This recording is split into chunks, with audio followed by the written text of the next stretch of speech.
Fans obviously buzzing about season 5, so I have to ask, how is it possible that season 5 could be more brutal than the 4 seasons before? That's a great question.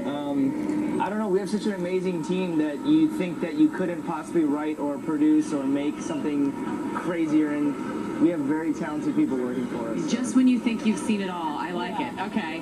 And at the end of season 4, there seems to be a glimmer of hope because, you know, you're trying to get to D.C., or at least you thought you were trying to get to D.C., because someone had the cure, possibly. Are we going to advance that storyline at all, that possibly we could put an end to all of the walkers? Absolutely. I think as for Abraham, he's definitely DC is definitely still alive. But right now, I think we have a bigger mission, which is a combined mission, which to is get out of the boxcar. Yeah, that's important. You can't exactly. get to DC. We can't go there until we take care of that. Yeah.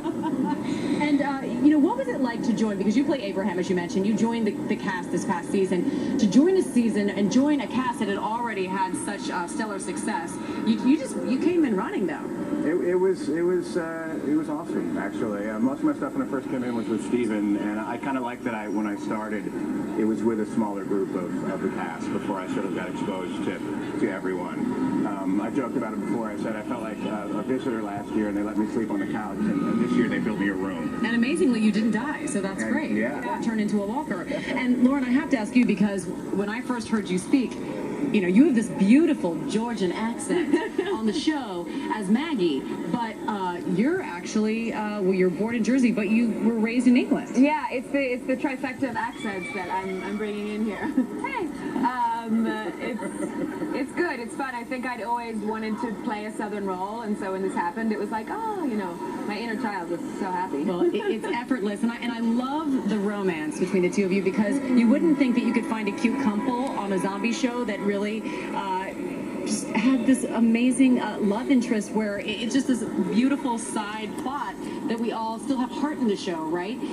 Please tell me that the love is true and they stay together. That there haven't been any troubles for Maggie and Glenn to date. I think last year was all right. You know. Get him! Hey, let's evict him for that. You know, I think last year was very much a solidifying year for Maggie and Glenn, and she's wonderful to work with, and it's always fun with us. Yeah, and it's nice to have that hopeful storyline, and it's interesting because I think Scott Kimball, our showrunner, pointed out that even though it's a very gory show, it's also a very hopeful show, because we